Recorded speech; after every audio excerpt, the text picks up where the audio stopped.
Alright, chat, so today we're going to test Active Sky XP12, and see how it works. Okay, a couple of things we're looking for. I'm looking for accuracy of weather. I'm looking for weather transitions. Are they abrupt? Are they smooth? We're operating in the Active Sky XP12 hybrid mode, which above 10,000 feet, it will fall back on the en route default native X-Plane 12 weather. And what that's going to do is it should eliminate the abrupt changes en route. Main thing I'm looking for here is the transition between the Active Sky engine and the X-Plane 12 engine and back again. So ultimately, the hybrid mode is going to have more accurate weather on the ground and below 10,000. Above 10,000, it'll do the en route X-Plane 12 weather, and then as you transition and descend again, I think it's within 100 miles of the arriving field, it'll fall back to Active Sky for more accurate weather. I'm hoping that those distances allow the transitions to be smooth, because that would be really cool. Because ultimately, from what I've seen at X-Plane 12, the stock weather seems to be very off. I flew into a field that was low IFR, and it was barely marginal. It was like a beautiful day. So the local airport weather seems to be very off. Hopefully they fix that and there won't be a need. Not that I want to see anything happen to Hi-Fi Sim. They make great products. But hopefully X-Plane 12 gets the stock weather, so there's just less dependencies on other applications to have a good sim experience. So we're in the Phenom because I haven't flown it, and I just updated it, and we'll check it out. No ATC today, or at least for this flight. So this is interesting. We're on the ground at Teterboro. So the first thing that we're going to note is let's match up the weather here, right? So looking on the iPad, winds 330 at 12. That matches. 10-mile viz, that matches. The temperatures match, 26, 2.13, 2984. Broken at 6,500. The generic Active Sky weather conditions reported just say cloudy. I guess that's okay. This is kind of what I just went out to grab a burger, so this is kind of what it looked like outside. Minus the rain. I don't know why I have rain right now. Nothing is calling for rain. So, interesting that there's some very light drizzle on the windscreen. So far, I'm not seeing anything too crazy weather-wise, weather abrupt change. I think I saw a slight altimeter change. That's abrupt. We're above 10,000 now, so I don't know if this is part of that transition or if this is X-Plane 12 being abrupt. We'll have to see how it goes. This is a lot of abrupt changing now. Alright, so far,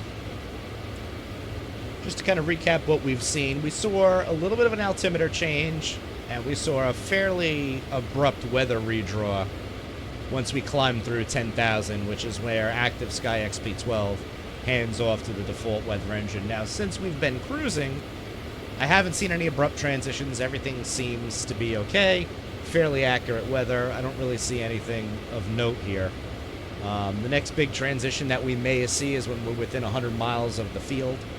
At that point is when it's supposed to transition back to Active Sky XP12. And we'll have to see how abrupt that weather transition is.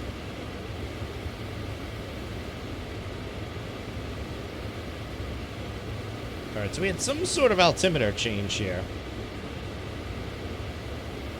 Even though we're on 2992. I don't see anything visually changing, but I noticed the altimeter bumped around a little bit. Now, we should still be in the en route phase on X-Plane 12. Now, it says we got about 5-mile visibility. That's probably within a mile, I'd say. Ring's showing about a 5-mile radius. I'd say it's within. Visibility seems accurate. Just at the 5-mile mark here. Just under it, and the field came in sight, so. Just to recap the flight. There was a couple times we saw what looked like altimeter changes. We had the weather redraw at about 11 or 12,000 climbing out of Teterboro. Which, if the handover is supposed to be at 10, that may or may not even have been anything. We'll definitely have to do a couple more flights to see. That was an abrupt transition, but I've also seen that in the stock X-Plane weather. But there was no transition coming in within the 100-mile mark of descending into the destination. So I don't know, but overall, I think it's definitely an improvement to the weather.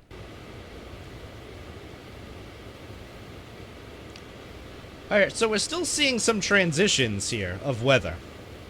Still some weather redraw. So we noticed, just to recap with all the craziness from the stream cutting out, this is some pretty substantial redraw to me. Active Sky XP12. When we got within 100 miles of Halifax, the weather started to transition. We saw the pyramid cloud bug from X-Plane 12 form away into a new overcast layer, which was okay. It was still an abrupt enough transition. It wasn't the complete delete weather redraw that we'd seen in X-Plane 11 in previous generations and in the old FSX series. But it's still an abrupt transition nonetheless, and that is something to keep in mind with the current X-Plane 12 weather and the Active Sky XP12 weather add-on. The only other thing that was interesting is, even though we're now just about 50 miles within the weather region, or 50 miles within the destination airport, we saw yet another transition where an entire overcast layer above us just dissipated over the course of maybe 15 seconds or so. Which was a little disappointing to see. I was kind of hoping that this hybrid mode would have worked a little bit smoother. Ultimately, it is going to succeed at the goal of providing proper, accurate weather at your departure and destination, which is really what the ASXP12's goal is going to be. All right, so I just wanted to take a minute to kind of get my thoughts together. That was kind of a different format video for me. We were basically just kind of going through live, and it's kind of just making commentary on the different things that I saw. So just to kind of put together my final thoughts, basically, I do think Active Sky XP12 is worth it. It might not for some people at the current price point based upon what it does. From what I understand, Hi-Fi does not have full access, or no one really has full access to the weather APIs within X-Plane 12. So they can't give you that proper, full, realistic weather experience and transition. So what Active Sky is basically doing is they're kind of doing this hybrid mode where they're moving between the default X-Plane 12 weather and the Hi-Fi Sim ASXP12 weather, mainly to get you more accurate weather in and out of your destination and your departure point.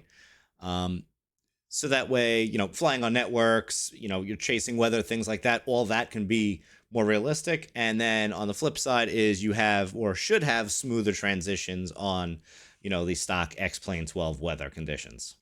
The only caveat is I'm not really sure there's a way to kind of debug and see which weather engine is active at any given point in time. Some of those weather transitions could be from ASXP12, and some of them could just be the stock X-Plane 12 weather. I know I've been kind of hearing rumblings that in the 12.06 version of X-Plane, they're going to fix the pyramid clouds, introduce new cloud types and things like that.